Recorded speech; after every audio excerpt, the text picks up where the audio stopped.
नमस्कार, मैं हूं आपके साथ गौरव राजेंद्र। बुलेटिन की शुरुआत करते हैं। Rising north east investors summit 2025 में प्रधानमंत्री नरेंद्र मोदी ने शिरकत की और इस दौरान उन्होंने कहा कि आज हम भारत को स्वास्थ्य और कल्याण समाधानों के वैश्विक प्रदाताओं के रूप में स्थापित कर रहे हैं। हमारा प्रयास है कि हील इन इंडिया के मंत्र को वैश्विक मंत्र बनाना है और पूर्वोत्तर में न केवल प्रकृति बल्कि ये जैविक जीवन शैली के लिए भी एक आदर्श स्थान है। इसकी जैविक विविधता और जलवायु कल्याण के लिए प्राकृतिक औषधि की तरह काम करती है। राइजिंग नॉर्थ ईस्ट के इस भव्य मंच पर हूं तो मन में गर्व है,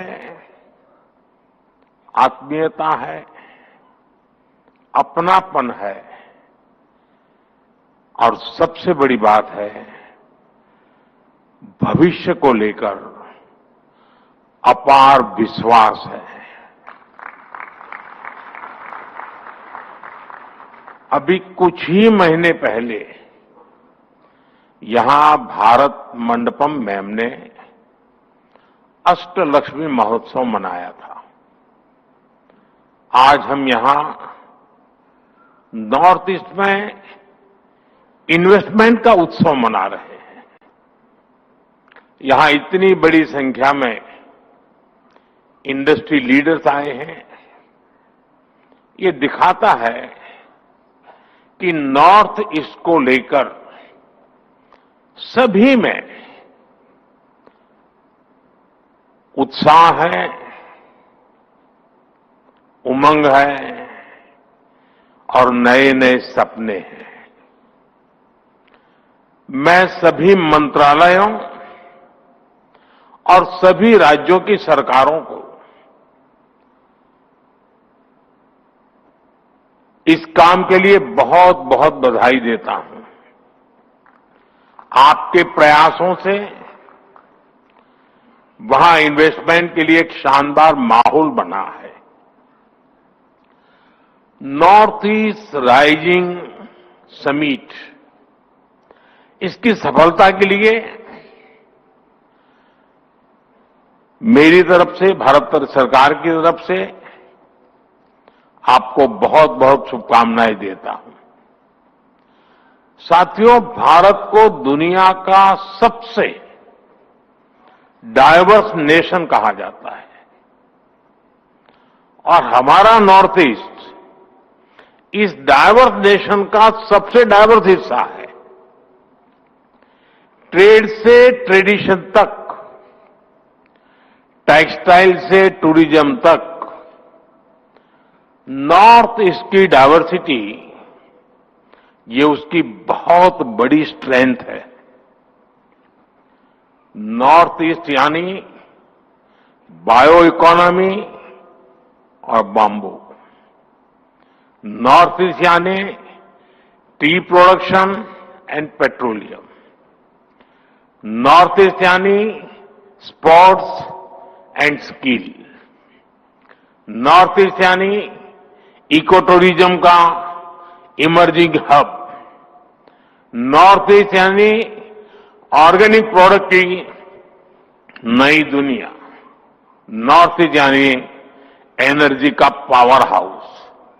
इसलिए नॉर्थ ईस्ट हमारे लिए अष्टलक्ष्मी है। अष्टलक्ष्मी के इस आशीर्वाद से नॉर्थ ईस्ट का हर राज्य कह रहा है हम निवेश के लिए तैयार हैं, हम नेतृत्व के लिए तैयार हैं। साथियों, विकसित भारत के निर्माण के लिए पूर्वी भारत का विकसित होना बहुत जरूरी है और नॉर्थ ईस्ट पूर्वी भारत का सबसे अहम अंग है। हमारे लिए इसका मतलब सिर्फ एक दिशा नहीं है, हमारे लिए ईस्ट का मतलब है empower, act, strengthen and transform. पूर्वी भारत के लिए यही हमारी सरकार की नीति है। यही पॉलिसी, यही प्रायोरिटी आज पूर्वी भारत को, हमारे नॉर्थ ईस्ट को ग्रोथ के सेंटर स्टेज पर लेकर आई है। साथियों, पिछले 11 वर्षों में जो परिवर्तन नॉर्थ ईस्ट में आया है, वो केवल आंकड़ों की बात नहीं है। इस जमीन पर महसूस होने वाला बदलाव है। हमने नॉर्थ ईस्ट के साथ केवल योजनाओं के माध्यम से रिश्ता नहीं जोड़ा, हमने दिल से रिश्ता बनाया है। ये आंकड़ा जो मैं बता रहा हूं ना, सुनकर के आश्चर्य होगा। 700 टाइम, 700 से ज्यादा बार हमारे केंद्र सरकार के मंत्री नॉर्थ ईस्ट गए हैं। और मेरा नियम जाकर के आने वाला नहीं था, नाइट स्टे करना कंपलसरी था। उन्होंने उस मिट्टी को महसूस किया, लोगों की आंखों में उम्मीद देखी और उस भरोसे को विकास की नीति में बदला। हमने इंफ्रास्ट्रक्चर को सिर्फ ईंट और सीमेंट से नहीं देखा, हमने उसे इमोशनल कनेक्ट का माध्यम बनाया है। हम लोग इससे आगे बढ़कर एक्ट ईस्ट के मंत्र पर चले और इसी का परिणाम आज हम देख रहे हैं।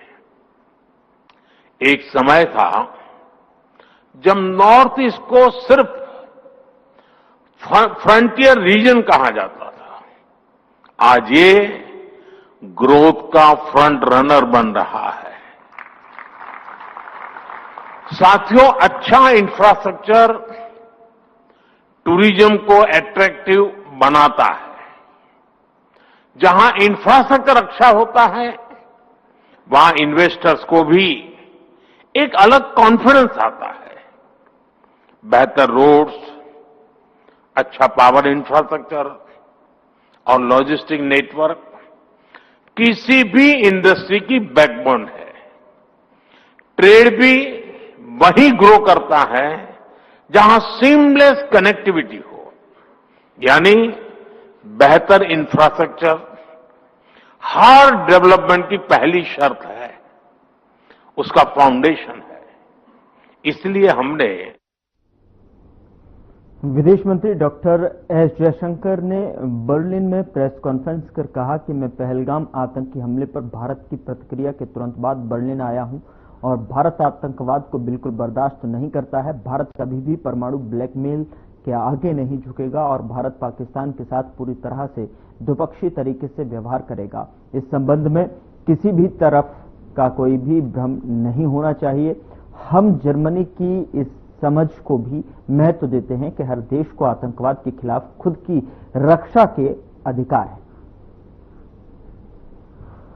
Begin by thanking Foreign Minister Wadiful Johan for this meeting so early in your tenure.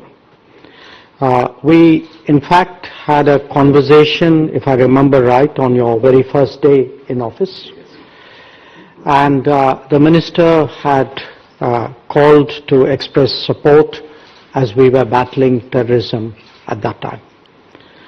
I want to emphasize that we deeply value the solidarity expressed by the German government during that period. Now, we all know that the world order is under considerable churn. The political uncertainty is as evident as the economic volatility. There are challenges which are posed by technology, especially AI, which are a matter of priority for all of us. And the answers lie in creating more resilient and reliable supply chains, and indeed in promoting deeper trust and transparency in the digital domain. All of this clearly rests on stronger economic and people-to-people linkages, and most important, a relationship led by a strong political commitment and strategic understanding. So it is with that perspective that Minister Wadaful and I approached our discussions today. Our talks address different dimensions of our bilateral cooperation. They range from trade, technology and investment to defense, security, energy, sustainability, mobility of talent and societal exchanges. I think the Minister has given some very specific examples of what we discussed. I don't want to repeat it, but I do want to tell him, assure him that the Indian community here, I'll be meeting the representatives tomorrow, has really a great deal of appreciation for the manner in which they are received in this country. I've met a few students, I'll probably be meeting a few more, and they too welcome the opportunities that they have in Germany. Now, apart from that, we exchange views on a wide range of issues, from our immediate neighborhood to global concerns and challenges. And I want to underline here that Germany for us is a really important partner. We cooperate from forums like the G4, which is dedicated to promoting UN reform, to the G20, where I think our delegations and indeed our ministers and our leaders have historically collaborated very closely. Earlier this morning, I had the honor of meeting Chancellor Merz and noting his strong commitment to elevating and expanding our strategic partnership. I also met with the Foreign and Security Policy Advisor, Dr. Sotter, and the Economy and Energy Minister, Katharina Reisch. We had productive conversations, obviously, and I must also say that it was a pleasure yesterday to meet a cross-section of German parliamentarians, and I thank them for their consistent support for our ties. Germany, for India, is our largest economic partner in the European Union. In recent years, our cooperation has acquired many more facets and gained much stronger momentum. Our relationship has come a very long way, and you will note the logo behind me of 25 years of our strategic partnership. But let me also say that what lies ahead of us is a relationship much stronger, much deeper, much closer. While deeply valuing this bilateral dimension, we also recognize Germany's crucial, I would say invaluable role in shaping our larger relationship with the European Union. On that front too, there is a lot that is happening. Again, the Minister spoke about it, and especially after the visit to India of the EU College of Commissioners in February 2025, we think today that there's a new energy and a new enthusiasm in taking that relationship forward. I come to Berlin in the immediate aftermath of India responding to the Pahalgam terror attack. Let me share with you what I conveyed to Minister Wadaful in that context. India has Uttar Pradesh में योगी सरकार के 8 साल पूरे हो चुके हैं और सरकार बनते ही सीएम योगी ने कई बड़े एक्शन भी लिए हैं, जिनके चलते उनकी काफी तारीफ हुई है। वहीं यूपी के मुख्य सचिव मनोज कुमार सिंह ने, और आपको बता दें कि जो सीएम योगी की टीम के प्रमुख चेहरे हैं। Bureau report.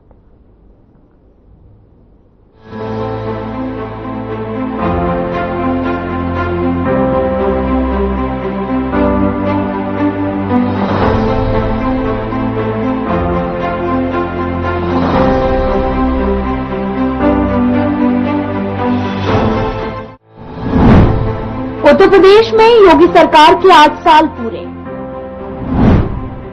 योगी सरकार ने जनहित में किए कई कार्य। अपराध और अपराधियों के प्रति जीरो टॉलरेंस। सीएम योगी ने मनोज कुमार सिंह पर जताया भरोसा। उत्तर प्रदेश के मुख्य सचिव हैं मनोज कुमार सिंह। ब्यूरोक्रेसी में एक प्रतिष्ठित नाम है मनोज कुमार।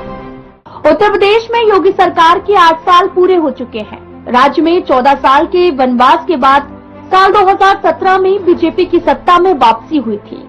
राज्य के मुख्यमंत्री बनते ही योगी ने कई बड़े एक्शन भी लिए हैं, जिनके चलते उनकी काफी तारीफ हुई है। और साल 2022 के यूपी चुनाव में जनता ने फिर योगी का साथ दिया था। योगी सरकार की अपराध और अपराधियों के प्रति जीरो टॉलरेंस की नीति हमेशा से रही है। योगी सरकार में ही धर्म परिवर्तन प्रतिषेध अधिनियम लागू हुआ था और इस कानून के तहत जबरन या फिर छल से धर्म परिवर्तन करवाने पर 10 साल तक की सजा और 5 लाख रुपए तक के जुर्माने का प्रावधान किया गया। योगी सरकार ने 8 साल में सनातन के 8 नए आयाम स्थापित किए हैं, जिनमें सबसे बड़ा हाल ही में हुआ महाकुंभ है, जिससे तीर्थ नगरी में पहुंचे संसार के यात्रियों की संख्या का रिकॉर्ड तोड़ दिया है। यूपी के मुख्य सचिव मनोज कुमार सिंह हैं, जो कि सीएम योगी की टीम का प्रमुख चेहरा है। मनोज कुमार सिंह के बारे में कहा जाता है कि डिलीवरी ऑन टाइम की सीएम योगी के मंत्र को मनोज कुमार सिंह ने आत्मसात कर लिया है। वर्तमान में प्रदेश के कृषि उत्पादन आयुक्त और अब स्थापना और औद्योगिक विकास आयुक्त जैसे नीतिगत विषयों से जुड़े 2 अति महत्वपूर्ण पदों का दायित्व संभाल रहे हैं। मनोज कुमार सिंह अपर मुख्य सचिव पंचायती राज खाद्य प्रसंस्करण यूपीडा और साथ ही उपशा के चेयरमैन, साथ ही पीकअप अध्यक्ष जैसे प्रदेश के विकास को गति देने वाले अति वरिष्ठ पदों की जिम्मेदारी भी निभा रहे हैं।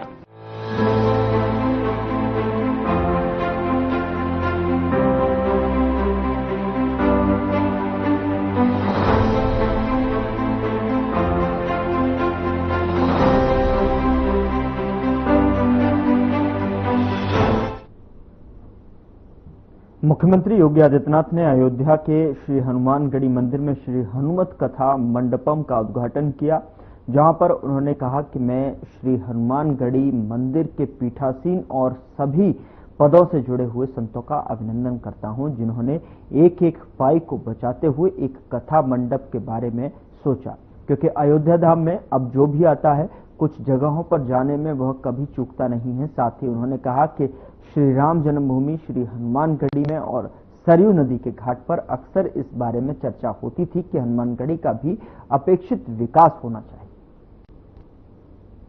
मैं सबसे पहले श्री हनुमान जी महाराज की इस पावन जो प्राचीन टीला था, त्रेता युग का टीला था, जिसमें हनुमान जी महाराज सदैव वास करके अयोध्या धाम की रक्षा के उत्तरदायित्व का निर्वहन करते थे। उस हनुमानगढ़ी की इस पूरी परंपरा को जिन पूज्य संत की कृपा से आज हमें यह स्वरूप देखने को मिला है, ऐसे पूज्य बाबा अभय राम दास जी महाराज के श्री चरणों में कोटि कोटि नमन करते हुए उन्हें विनम्र श्रद्धांजलि अर्पित करता हूं।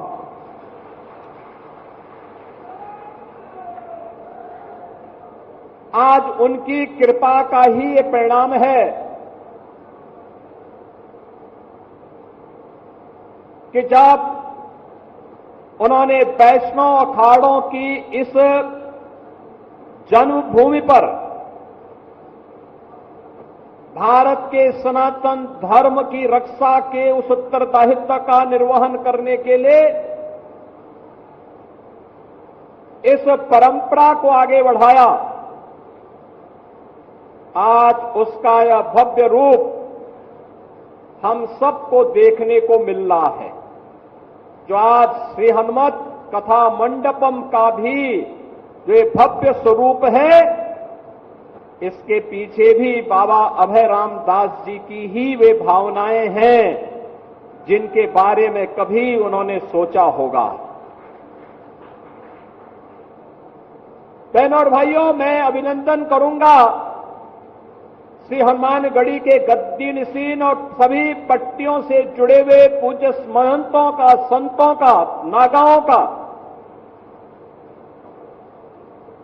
जिन्होंने एक एक पाई को बचा करके इस कथा मंडप के बारे में सोचा, क्योंकि अयोध्या धाम में अब जो भी आता है 2 जगह 3 जगह जाने में वह कभी चूकता नहीं। श्री राम जन्मभूमि में, श्री हनुमानगढ़ी में और सरयू मैया के घाट पे जाकर के मां सरयू का सानिध्य प्राप्त करने के लिए।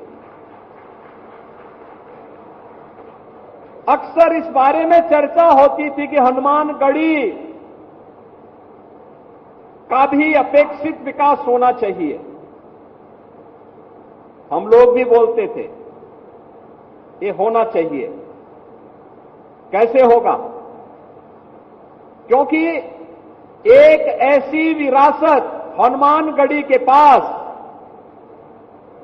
जिन्होंने सदैव योद्धा भाव के साथ ही सनातन धर्म की रक्षा करने के लिए अपने आप को तैयार किया,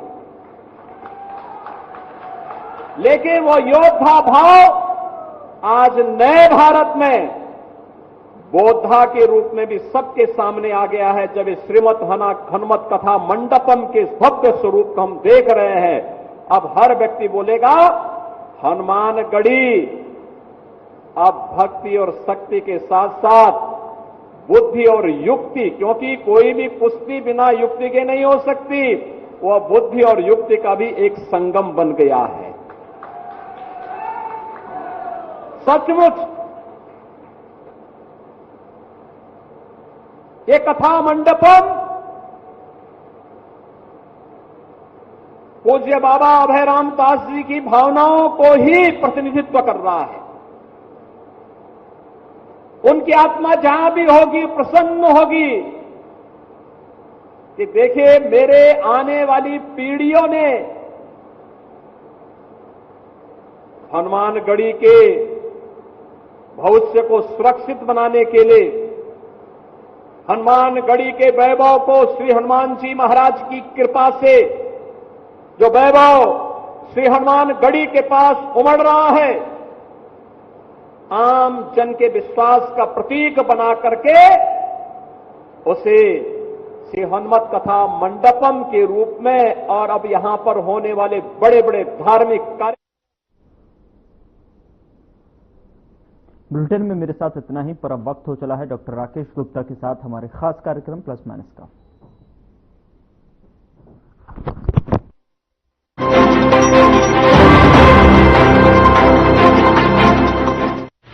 देखिए